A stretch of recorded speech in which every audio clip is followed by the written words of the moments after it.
Hey! Oh, just finishing off my Rubik's Cube. Good morning, Mr. White. Good morning, Mrs. Angel. How are you today?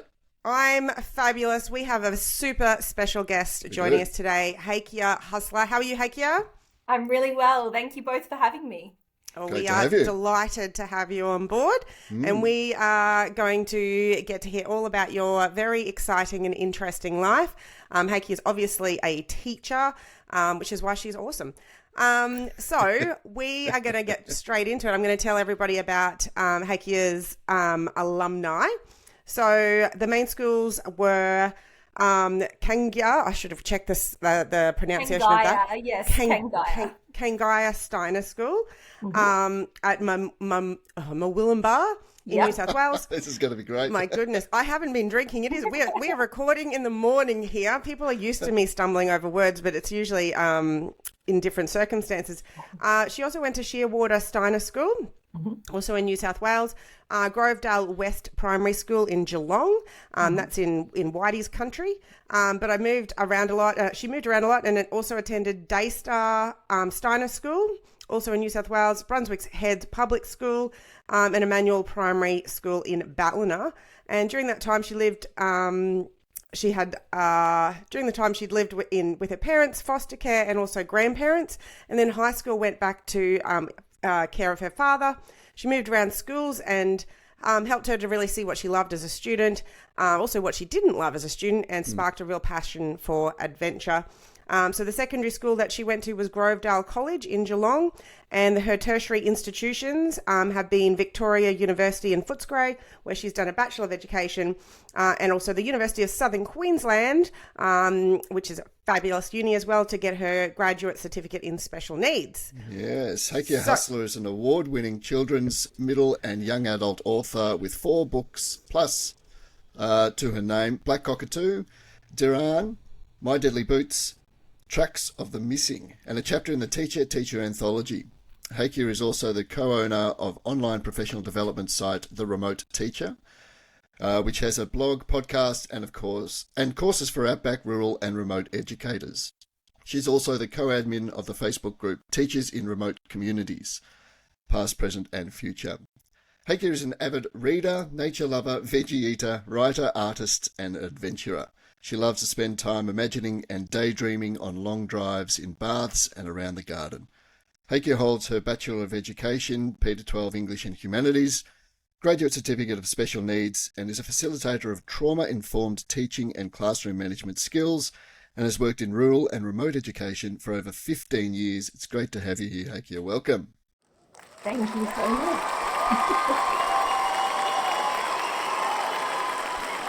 We are delighted, as is the enormous crowd that we have with us here, Hakia. So can you kick us off first with an acknowledgement of country? Yes. Excuse me. We would like to acknowledge the traditional custodians on the lands on which we meet today, and pay our respects to elders past and present, and extend that respect to any First Nations listeners with us today. Thank you so much, Hakia. Right. And we are so excited to get into your story. As you know, because I know that you're a listener of the show, we always want to kick off to find out who is the teacher who has made a real positive impact on your life. Yeah. So in my early years of schooling, it was Conrad, and that was at Shearwater Steiner School. And in Steiner, you don't call your teachers by their last name, it's first name, and you have them for multiple years. So I was with Conrad for 3 years in my formative early childhood years, where that passion for learning was fostered through him. Another person who really inspired me was Miss Matthews, Miss Janet Matthews from Grovedale College. She was a teacher who was my Year 7 home group teacher, so she really got to know me, and across the years was my English teacher and humanities teacher. And since that, I ended up as an English and humanities teacher myself. I think the way she taught and the care that she gave really rubbed off on me. And also, when I was thinking about this question, I thought closely in my own life, my Auntie Michelle was a real role model, and she was a teacher. And because I was in and out of my grandparents' care and foster care, and then back to my father, she was one of those positive, young, vibrant role models for me, and made me consider teaching as a career. And when I'm asked this question, it also leads me to think teachers that inspired me when I was a teacher as well. Yeah. So when I went to work in remote outback communities, I was alongside educators from so many different backgrounds. I was alongside graduate teachers fresh out of uni who had gone for the adventure remote, but I was also near experienced teachers, but also First Nations educators. So I had some amazing Aboriginal education officers and language teachers and elders in the communities that I was in who helped shape my perspective on education going forward. So really like to acknowledge them as well in my education journey, and but thinking about who positively has impacted me in that journey so far. I think I'm going to jump in here, Will, because the story you told us off air just before, I think segues beautifully into that.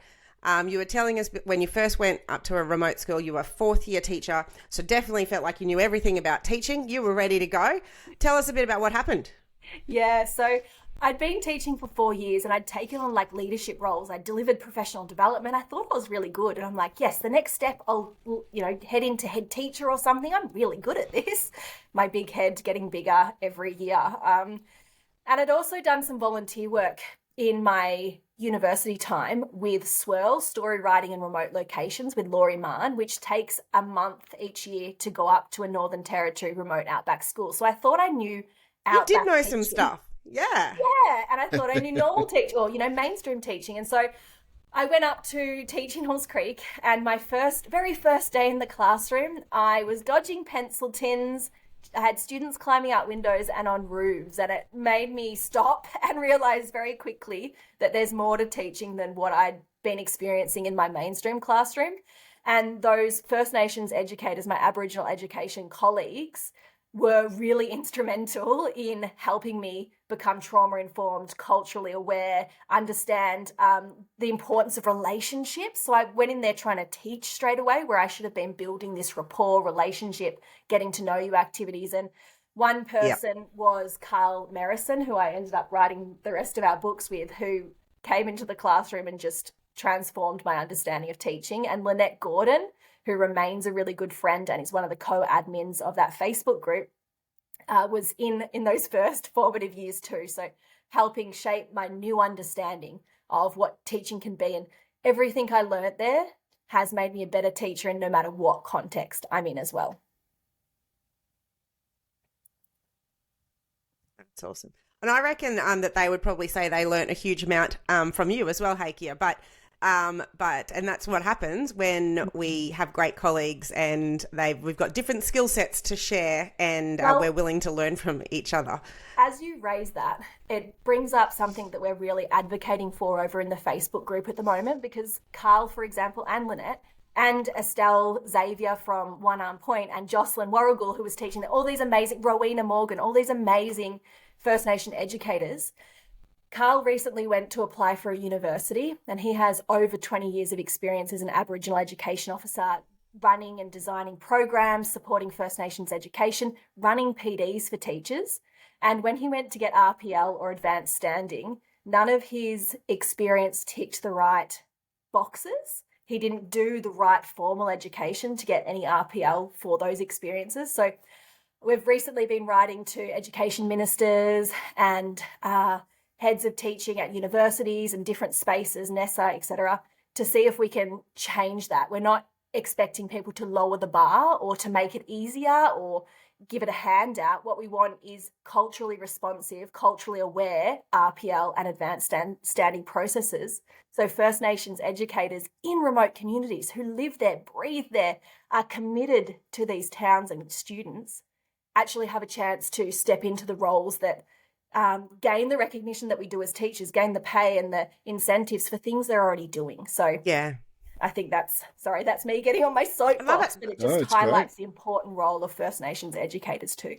100%, 100%. And I think, and that's that the back and forth, non-First Nations people going and working in remote communities, great. great for us, also can add value to those communities. But most importantly, we've got to seek first to be able to understand and have those people in who know their community that we can learn from as well. And if you're not doing things like that, then there's going to be less and less of those people being able to have an opportunity to be that leader in that community. So I love it. Absolutely love it. That's great. Awesome. Whitey? So what are you doing? Interested in your book writing? Yeah. How'd you come into that? I mean, you spoke a bit about your English teacher before and how that was inspiring for you. How do you get? I'm an English teacher, and I quite enjoy reading and storytelling as well. What prompted you to do it? How did you get started? Tell us everything. Sure. So I didn't think I had a personal story to tell. When I was little, I used to write stories about fairies and adventures like that. And as I grew up, we lose time. We don't actually get to spend as much time on our passions as we should. So I didn't actually do a lot of writing in my early years of teaching or my university degree. And it was when Carl and I, when we were partners, were waiting the birth of our daughter. And we had that time because you have to leave remote outback communities with a significant 2 or 3 months before your baby arrives so that they don't arrive early in an outback place with not the medical equipment needed to deliver a baby. So I had gone back to Northern Rivers to await the birth of her, and then Carl was able to come a little bit earlier too. And so we were sitting around with not much to do other than walk on beautiful beaches and hang out eating delicious food. So we decided to tell a story, and we were inspired or thinking about the students that we'd had in Halls Creek and how some of them are lower literacy, being very mindful that not all First Nations children are the same and not to paint them all with the same brush, because I did have students that were above, and I had students that spoke 3 or 4 different languages, and Standard Australian English being their 3rd or 4th, it's no wonder that they are ESLD or lower literacy. So we thought of those children, and we thought about the strengths of those children and the different ways that they learn and the different experiences that they have.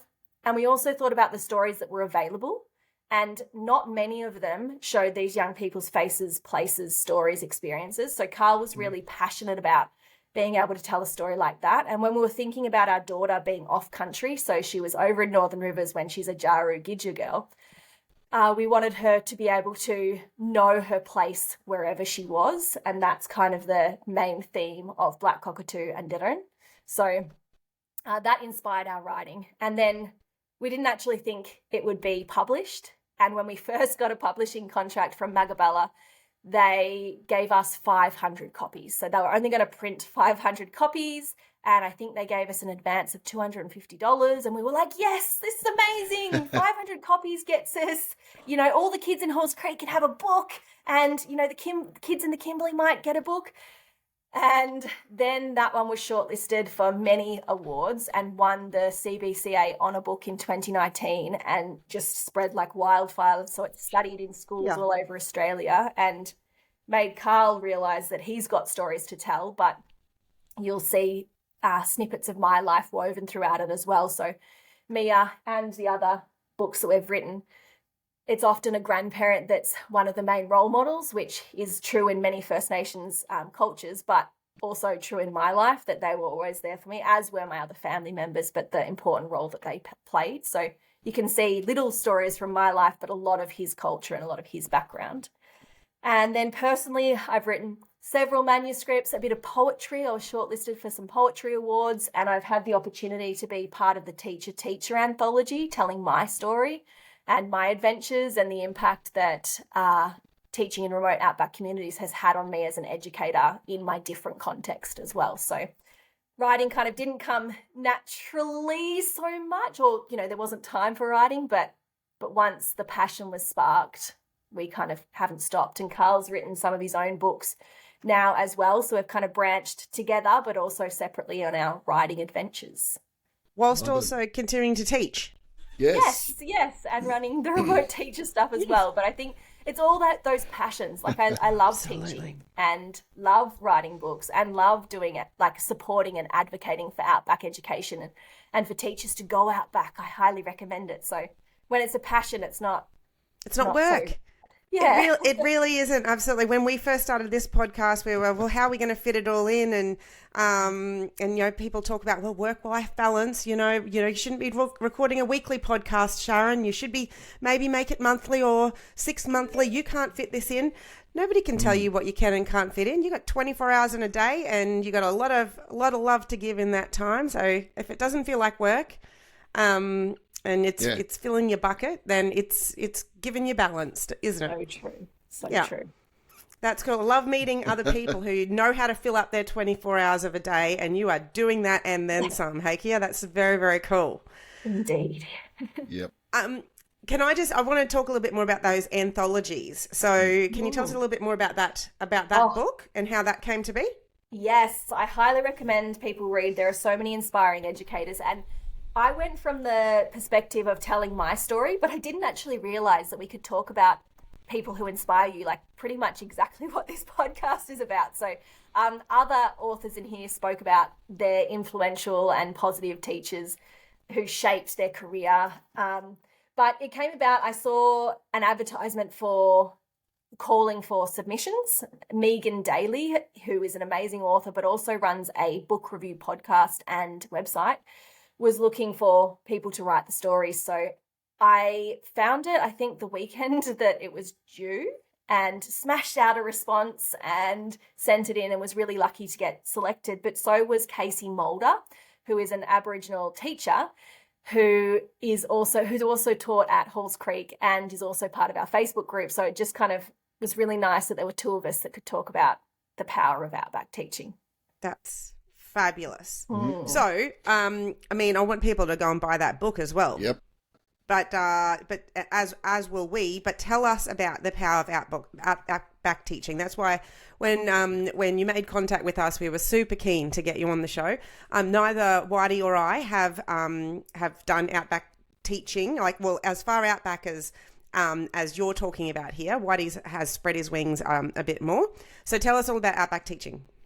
Sure. So in each of our books as well, we set them in Outback Australia. So if teachers wanted to get a feel for what the students are like and what the Outback and the challenges, but also the amazing strengths, that's what we've put into our books. But Outback teaching is amazing. It's an amazing opportunity for adventure, growth, connection to other people, and to see the world from a different perspective.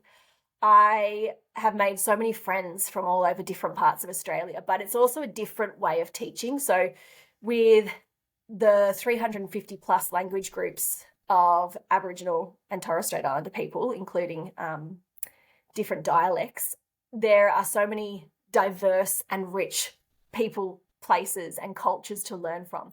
So I had the opportunity to do volunteer work up in the Northern Territory, and there are amazing programs that still do that, like Teach, Learn, Grow over in Western Australia, and there's Beyond the Range, I think in Queensland or New South Wales. So there are these opportunities for pre-service teachers to dip their toe into remote outback teaching and feel what it's like I did. By dip your toe, sorry. So what does that mean? So how long are you committing at that stage? Sure. How long is a toe dip? Yes. So if you're a pre-service teacher and you did SWIRL, story writing in remote locations like I did, that would be one of your third or fourth pracs. So I think that would be a couple of weeks. Okay, fabulous. If you do Teach, Learn, Grow, I think that's a holiday program from brief memory. And so that would be a 2-week commitment. And then Beyond the Range, for example, sometimes you can get scholarships to go and do it as well. So they pay for your living expenses, but I'm not exactly sure how long that is. But they're all placements, not commitments to a year or a term. Yeah, that's awesome.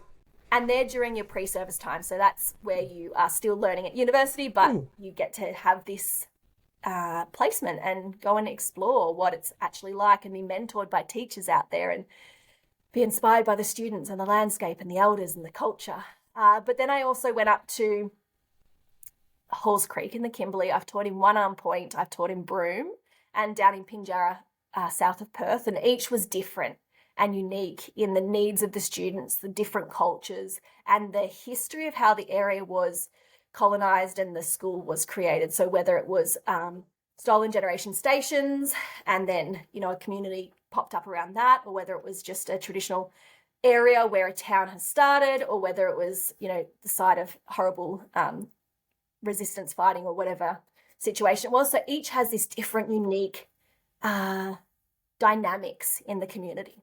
And I remember when I was teaching in One Arm Point, for example, they've got a really strong, beautiful culture program on a Friday run by the Aboriginal education officers there. And sometimes it's going out to camp on one of the local islands. Sometimes it's a turtle that comes in at lunchtime and everyone cooks up this big traditional food feed. Sometimes it's learning stories from the elders. It's a really beautiful, connected community. And then other times, like Halls Creek, I made some amazing friends and learnt so much. And you'd go out to beautiful waterholes, swimming with friends, or you'd be invited hunting. You would work. You'd have this opportunity to extend your career. I was a head teacher out there, and really supported in this new role because it's a smaller school and smaller teaching crew. So you get given these opportunities to extend. So there's just so much to remote outback teaching and so many opportunities. But I also acknowledge that it's not for everyone. So the average stay is 9 months and the turnover is 60% of staff on average in these remote outback schools. So one of the reasons that we started the Remote Teacher in the Facebook page was because we wanted to change that. We wanted people to have knowledge and feel empowered before they went, so they'd see if this was for them or not, and that's so fine too. So these teachers know what they're in for, like I didn't, feel prepared and empowered and confident to step into their new teaching roles so that they want to stay and that they step in with strength rather than having students on roofs like I did. Yeah. Wow, what an incredible range of experiences you've had. And I love the idea that you've got to start with the connection first with community. And you've spoken a bit about the need for teachers to know what they're stepping into so they can be more prepared and hopefully last longer than the 9 months. What else do you think is needed to ensure that we're supporting everyone in their learning? So culturally aware. So often in our classrooms, we may be planning from our own unconscious biases and point of view. And I remember even like the NAPLAN, for example, often has experiences that mainstream students in cities will understand, but students from outback communities don't have that context to respond to, like talking about snow or different experiences that they might not have had. So culturally aware teaching, working with First Nations educators to design programs so that they're engaging local, hands-on and relevant to students and their experience. Being trauma-informed is super important in no matter what context you're in. If you're in mainstream, if you're in Catholic, if you're in alternative schooling, trauma-informed teaching is so important. I also think the relationships with students. So once you build this rapport and relationship with students, you're going to be able to cater for them better.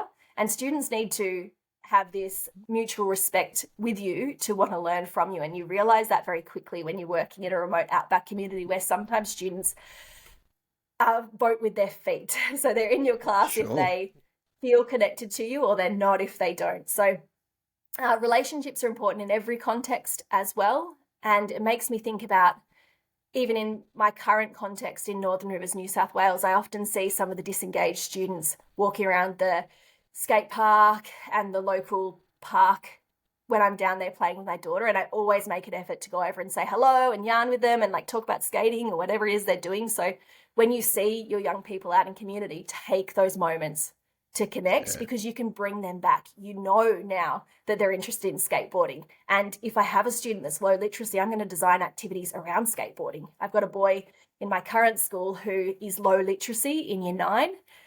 And so I've created a pack about fishing. And while he disengages and runs out of a lot of classes, he's happy to come to mine and we talk about fishing and we do activities, our literacy stuff around fishing. So once you know your students, you can cater for them better.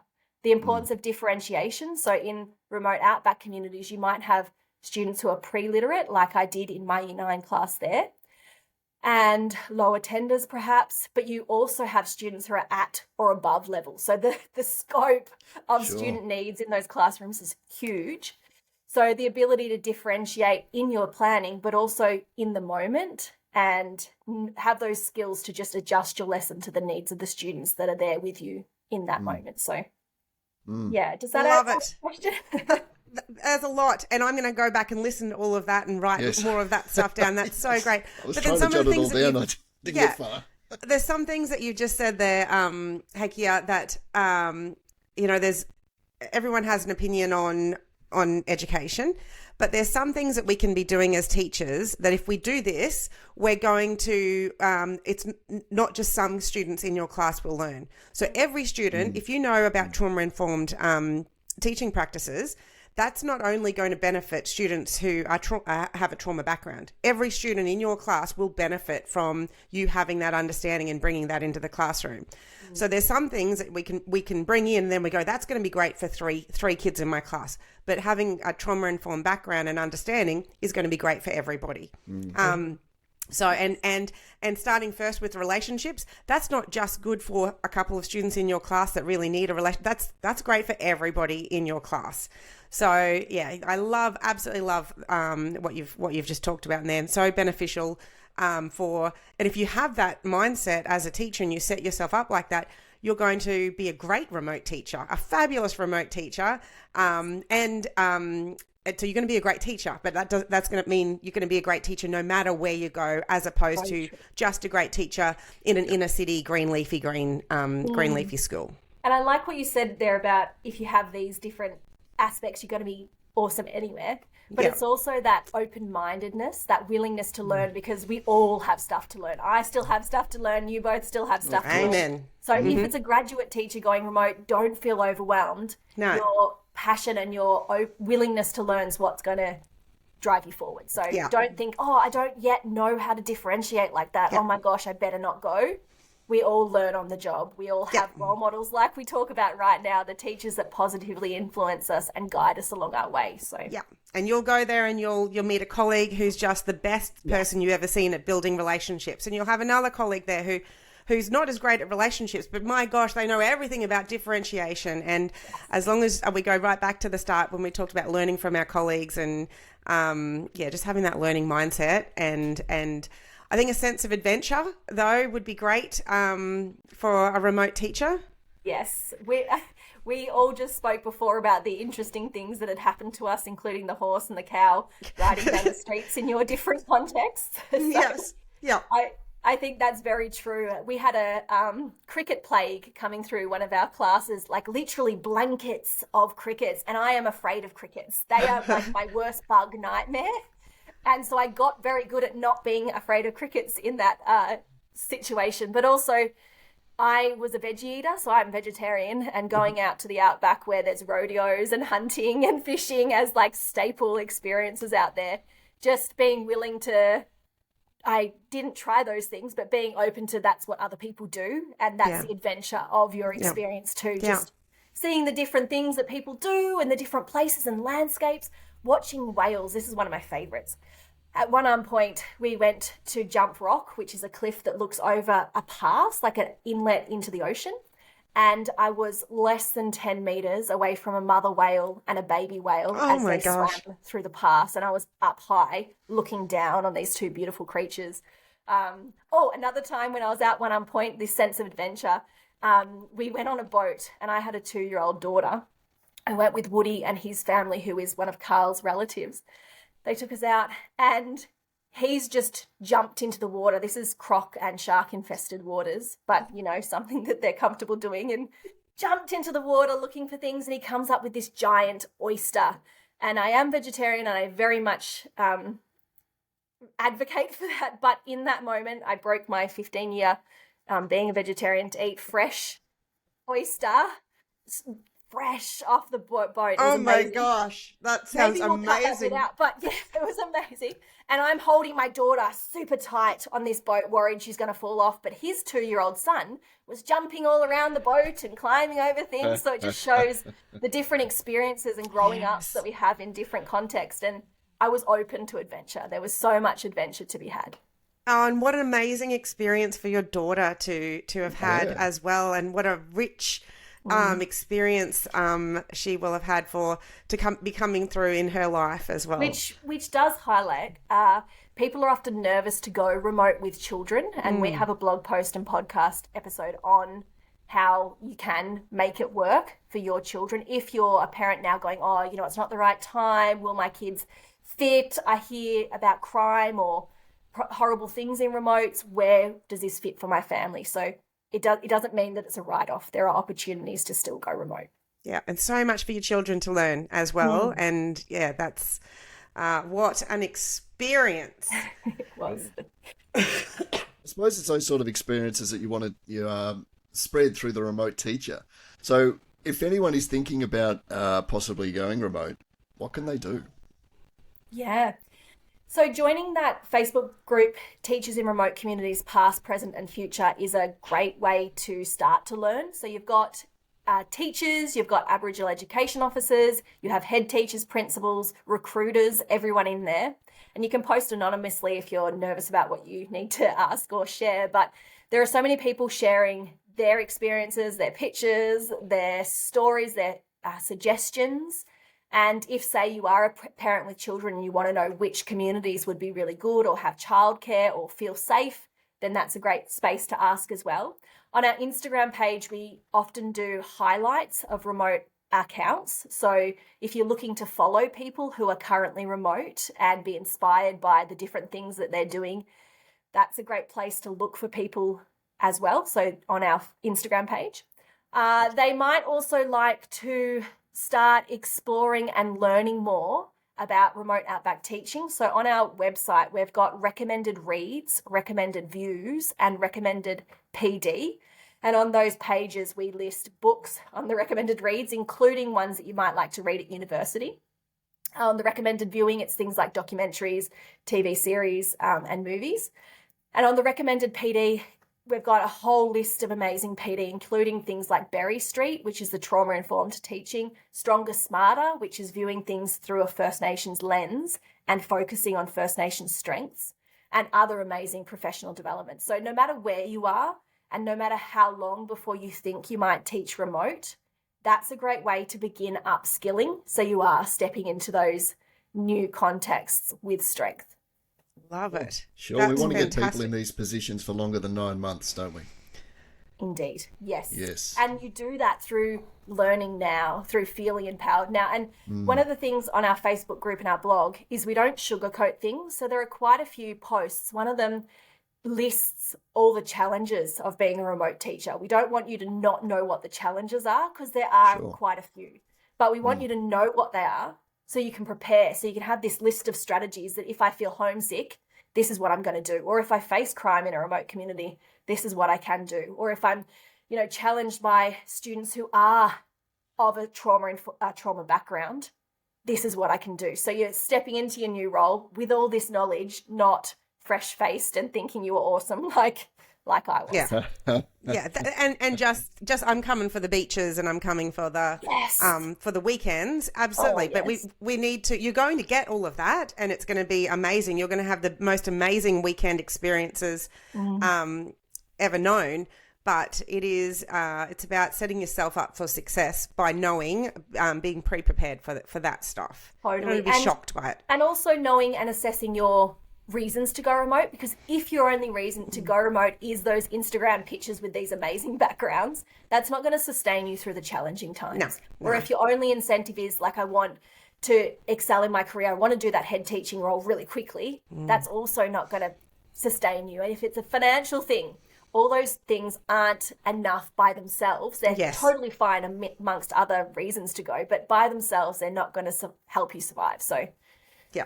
Well, it'll help you thrive. More importantly, we want people going to remote communities and absolutely thriving, because when, as a teacher, you're thriving, your students are thriving, and your family is thriving. So, yeah. So true.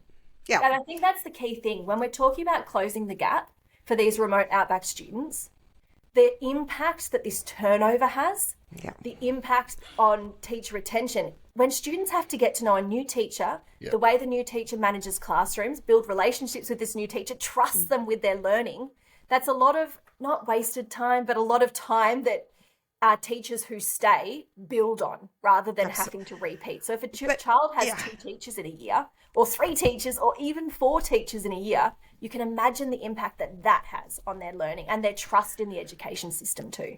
You're so right. And that's often why, probably one of the reasons why you, when you first went up there, right, I'm getting straight into the teaching. I know how teaching and learning works. I'm going to get these kids learning, because in stopping or slowing down at the start to invest in that relationship time is always like teachers want to build relationships, but they also know that they've got this jam-packed curriculum. I've got to get it through, and I want these kids to learn, and I've got to get into this teaching and learning straight away so I'm going to have an impact on their learning. So that's why I think that if we're talking why people skip the relationship part, it's not because they don't want to build a relationship with the students. They want to get to the learning, but we can't skip to the good part, because actually the relationship is a good part, but it takes time. If we have that the churn and the changeover of teachers, then they have to stop the learning, and they've got to invest that time in the relationships. And then if we're constantly stopping the learning to then build these relationships, which we have to anytime there's a changeover, then those kids are always going to miss out on the learning, benefit from the relationship always, and it's always worth it. But we want to be able to we want them to have both, like these city kids, they get the both, and our remote kids absolutely deserve to have both. Yep. And I think one of the ways to find that balance, No, go on. One of the ways to find that balance is through brain breaks. So 15 minutes of hardcore learning, and then in your brain break, you're doing a getting to know you activity, a team building or a class building activity. So while it's important to do that first couple of days, first week of making sure you've got these strong relationships, in remote outback communities, one of the things we learn pretty quickly is that you've got to do this often, because we've got low attendance and changing of students who move between different locations, transiency. So our getting to know you and our relationship building is all year long, and that helps in our mainstream classes too. Yes. Oh, well, exactly. I would say that's just quality teaching, because actually our brain, what the neuroscience says, that you can't switch your brain on for an hour straight. So if you learn how to do that and break up the learning and keep that relationship development rolling on, that's not just going to serve kids in a remote community. That's going to serve every single kid that you teach as well. So, yep. One of the most powerful tools that teachers have, I think, is challenge, is setting challenge for students. But you can't set challenge for students unless there's trust. You've got to have that trust, and that takes ages to build. And I know that I can set students challenges. I know the students that I can set hardcore challenges, because I've taught them for a number of years, and I've built that relationship, I've built that trust between us. So if you take away the idea of challenge, it would be very difficult to conduct effective teaching and learning. 100%. So we could talk with Heikia all day and all night, I reckon. But she's got the world to go and change. So I just had a book to dog write. that was next to me making funny dog sounds, so I quickly ran to the door to... Right. See, like I said, changing, like, or maybe saving that carpet beside you. If that was it a noise like, I'm gonna vom, Mum. I'm about to make a big mess. I'm like, I'm not sure which sounds are coming through to a podcast. Quickly, you're out. Excellent. I just thought it was Whitey, because he always makes weird noises. Excellent, good. Yeah. All right. Well, we're going to sum things up, but so I would love you've talked about a whole lot of resources for our listeners. So what books should they be reading, and can we just remind us what is our website and Facebook groups that we should be joining, so that people can find out more about everything you've talked about today? Oh, so the books that Carla and I have written together would be a great start for anyone interested in remote outback teaching, but also to use in classrooms all over Australia, because they show that diversity of remote outback students and the experiences that people have that might be very different to the First Nations people where you are. So that's Black Cockatoo, Dirran, Tracks of the Missing, My Deadly Boots, the Teacher Anthology, which is so good and relates so much to the guests that you have on this podcast, the inspiring teachers that are out there. Carl also has Backyard Football, which is a really inspiring, upbeat picture book as well. So all of those will give you an insight into what young people in remote outback communities experience and feel. We have our website, The Remote Teacher. On there, you'll have blog posts, podcasts, and courses, but you also have those recommended reads, recommended view, and recommended PD. So you can start feeling empowered wherever you are on your teaching journey. And we also have the Facebook group, Teachers in Remote Communities Past, Present and Future. that one is a great place to start connecting and learning from other remote outback educators. And we've got the Instagram page, the Remote Teacher Oz, AUS, that highlights other remote outback teachers, so you can be inspired by lots of different accounts out there. Great. Spectacular. Great. And any books on the way? Are there any other books on the way? Heaps. So Can't tell us more? I'd love to.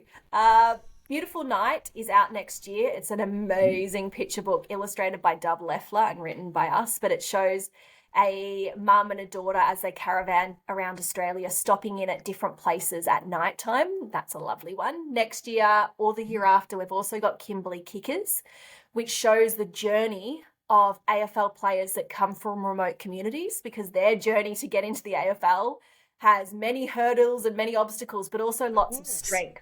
Yeah, that's really cool. So we've got 1 or 2 books a year contracted for the next 6 years, so you can keep an eye out for Wonderful. our work. And yeah. Fantastic. That's brilliant, because Black Cockatoo's everywhere, as you said, and it's great. Look forward to those ones that are coming up. That's awesome. All right, well, Heikia Hustler, keep an eye out for that name. She's changing the world one kid at a time, and absolutely love it. Thank you so much for your time with us today. We're going to link in as much as we can once this episode drops, so that our listeners can click on all those links as well. Thank you for sharing your stories about your inspiring teachers, and thank you to those teachers. Please tag in Heikia.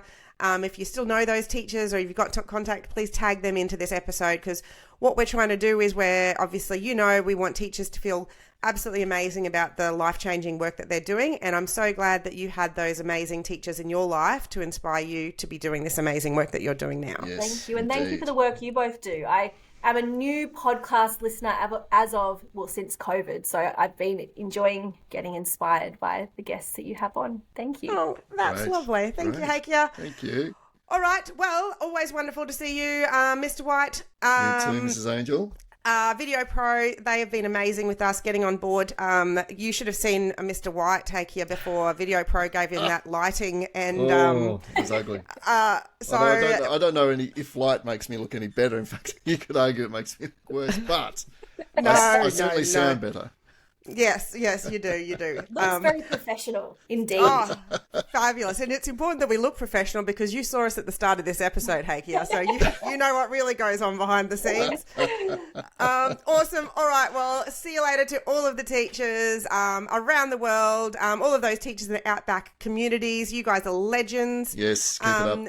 And we will see everybody next week. So good afternoon, Mr. White. Good afternoon, Miss Hustler. Good afternoon, Mrs. Mrs. Angel.